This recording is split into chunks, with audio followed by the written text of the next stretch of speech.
بسم اللہ الرحمن الرحیم۔ السلام علیکم۔ سیرت النبی باب 24 اسلام کی تبلیغ۔ اس کے بعد کچھ دن تک آپ صلی اللہ علیہ وآلہ وسلم خاموش رہے۔ پھر آپ صلی اللہ علیہ وآلہ وسلم کے پاس جبرائیل علیہ السلام نازل ہوئے۔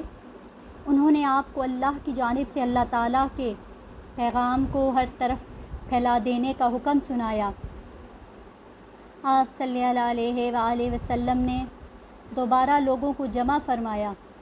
ان کے سامنے یہ خطبہ ارشاد فرمایا: اللہ کی قسم جس کے سوا کوئی معبود نہیں، میں خاص طور پر تمہاری طرف اور عام طور پر سارے انسانوں کی طرف اللہ کا رسول بنا کر بھیجا گیا ہوں۔ اللہ کی قسم تم جس طرح بھاگتے ہو اسی طرح ایک دن حساب کتاب کے لیے دوبارہ جگائے جاؤ گے۔ پھر تم جو کچھ کر رہے ہو اس کا حساب تم سے لیا جائے گا۔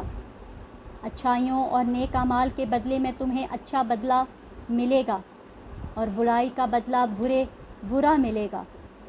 وہاں بلا شبہ ہمیشہ ہمیشہ کے لیے جنت ہے یا ہمیشہ ہمیشہ کے لیے جہنم ہے۔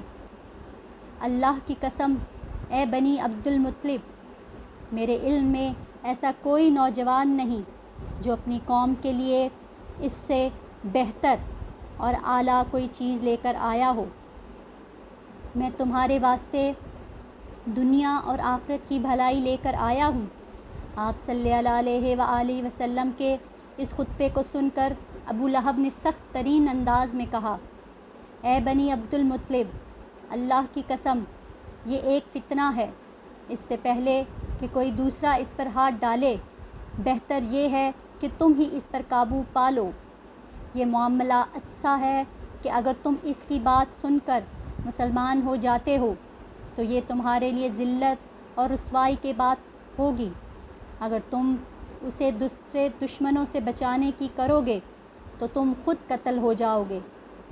اس کے جواب میں اس کی بہن یعنی نبی اکرم صلی اللہ علیہ وآلہ وسلم کی پھپھی صفیہ نے کہا: بھائی، کیا اپنے بھتیجے کو اس طرح رسوا کرنا تمہارے لیے مناسب ہے؟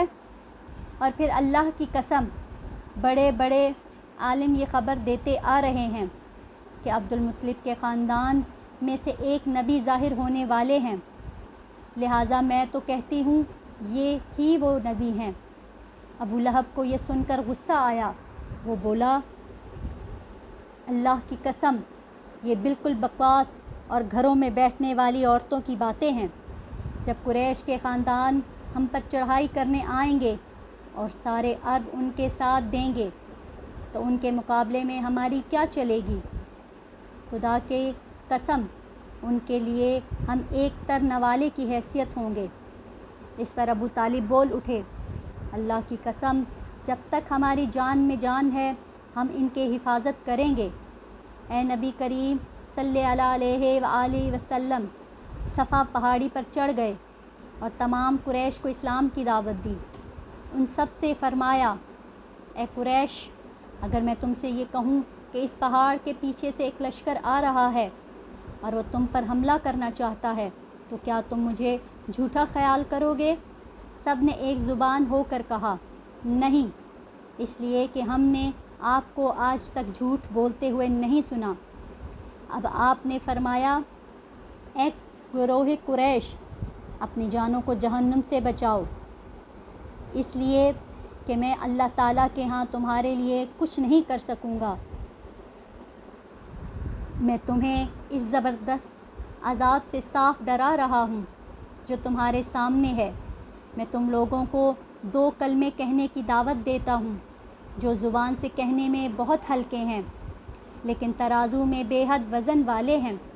ایک اس بات کی گواہی کہ اللہ کے سوا کوئی عبادت کے لائق نہیں، دوسرا یہ کہ میں اللہ کا رسول ہوں۔ اب تم میں سے کون ہے جو میری اس بات کو قبول کرتا ہے؟ آپ کے خاموش ہونے پر ان میں سے کوئی نہ بولا تو آپ نے اپنی بات پھر دہرائی۔ پھر آپ نے تیسری بار اپنی بات دہرائی مگر اس بار بھی سب خاموش کھڑے رہے۔ اتنا ہوا کہ سب نے آپ کی بات خاموشی سے سن لی اور واپس چلے گئے۔ ایک دن قریش کے لوگ مسجد احرام میں جمع تھے، بتوں کو سجدے کر رہے تھے۔ آپ نے یہ منظر دیکھا تو فرمایا